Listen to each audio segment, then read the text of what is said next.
Hello বন্ধুরা, সুপ্রভাত। সবাই কেমন আছো? আশা করি সবাই ভালো আছো। যারা আমার প্রতিনিয়ত ভিডিও দেখো তারা জানো যে কয়েক মাস আগে আমি বাড়িতে কয়েকটা পদ্ম গাছের ডাল লাগিয়েছিলাম।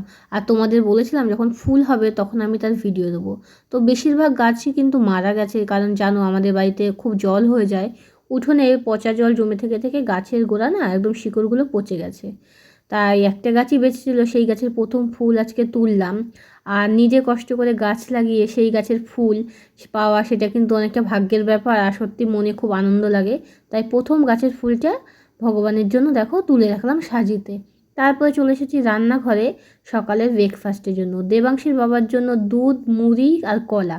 ও খুব ভালো খায়, আমি অবশ্য এই ধরনের খাবার ভালোবাসি না। আর দেবাংশীর জন্য দুধ আর বিস্কুট। আর আমার একটু ঝাল ঝাল খেতে ভালো লাগে, তাই আমি নিজের জন্য বানিয়ে নিলাম অল্প করে চাউমিন। তো এটাই হচ্ছে আমার সকালের খাবার। সকালের খাওয়া দাওয়া করে চলে এসেছি রান্নাঘরে দুপুরে রান্না করতে। আর আজকে বাজার থেকে এনেছে চিকেন। দেবাংশীর বাবা বলে এখন নাকি আমার হাতের চিকেনটা আগের মতন স্বাদ হয় না, তাই আজকে ভাবলাম একটু স্পেশালভাবে বানাবো। মশলা শিলে বেটে করলে তরকারির স্বাদটা একটু বেশি ভালোই হয়, তাই সব মশলাগুলো আমি শিলে বেটে নেবো। দেখি ভালোভাবে করি কেমন হয়।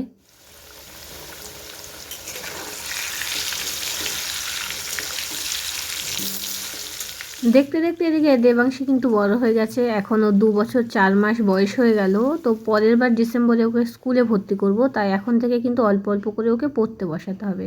আর তার জন্য লাগবে বই। ওর দাদু ওর জন্য একটা আদর্শলিপি বই এনে দিয়েছে, তাও আমি অনলাইন থেকে কয়েকটা বই অর্ডার করেছি। আজকে পার্সেলটা আসবে। রান্নাবাড়া হয়ে গেলে দেবাংশীকে আবার স্নান করাবো, খাওয়াবো, অনেক কাজ আছে।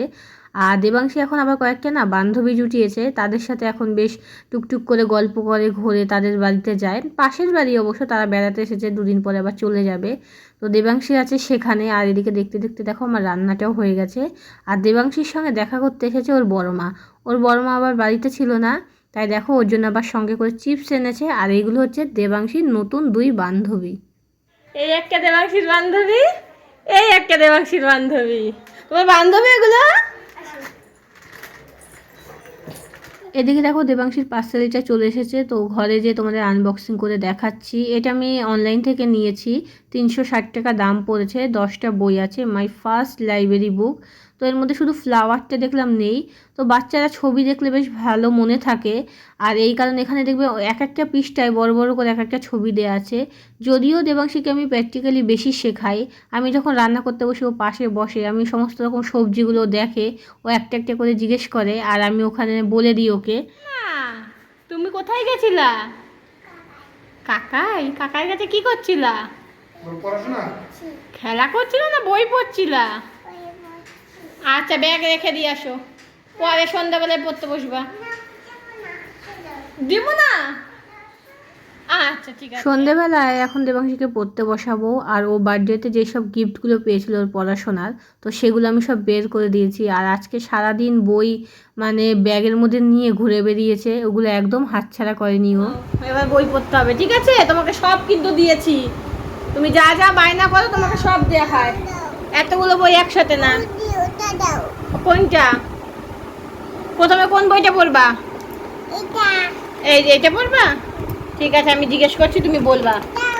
হ্যাঁ, এটা কি? এটা কি বলো? অ্যাপেল মানে আপেল। ব্যানানা মানে কলা। এটা কি?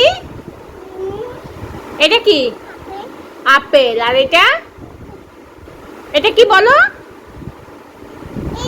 বলো এটা কি আগে বলো।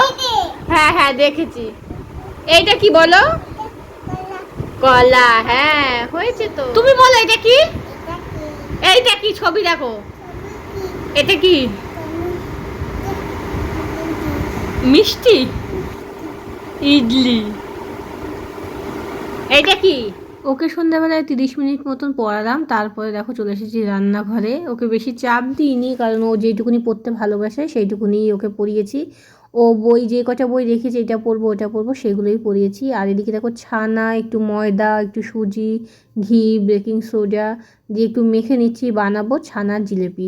তো এটাও আমি ফার্স্ট টাইম বানাচ্ছি। তো আজকে সব কিছু ফার্স্ট টাইম, গাছের ফার্স্ট ফুল, ফার্স্ট অনলাইনে দেওয়া শীত বই আসলো, প্লাস ওকে পড়তে বসালাম। তো তো এরপর দেখো ফার্স্ট টাইম ছানার জিলিপি করছি। তো ছানার জিলিপিগুলো একটা একটা করে মানে শেপ দিয়ে নিয়েছি। তো ভাজার পর দেখবে এগুলো ফুলে উঠবে। তো এই পর্যায়ে পর্যন্ত ঠিকই ছিল সব, কিন্তু ভাজার পরে ঠিক দোকানের মতন খুব একটা বেশি কালার আসেনি। তবে এটা দোকানের মতন কালার না আসলে কী হবে, মিষ্টি শিরায় যখন ভিজিয়ে রেখেছিলাম তারপর জিনিসটা খেয়েছিলাম, কিন্তু খেতে একদম দোকানের মতনই লেগেছিলো। তো এটা দেবাংশীর বাবার জন্য বানিয়েছিলাম। আর আজকের মাংসটা সত্যি খুব সুন্দর হয়েছিল। দেবাংশীর বাবাও বলেছে, আমারও ভালো লেগেছে। তাই রাতে দেখো রুমালি রুটি এনেছে, চিকেন কষা দিয়ে খাবো। তো আজকে ব্লগটা এখানেই শেষ করব। তোমাদের কেমন লাগলো ব্লগটা অবশ্যই কমেন্ট করে জানিও।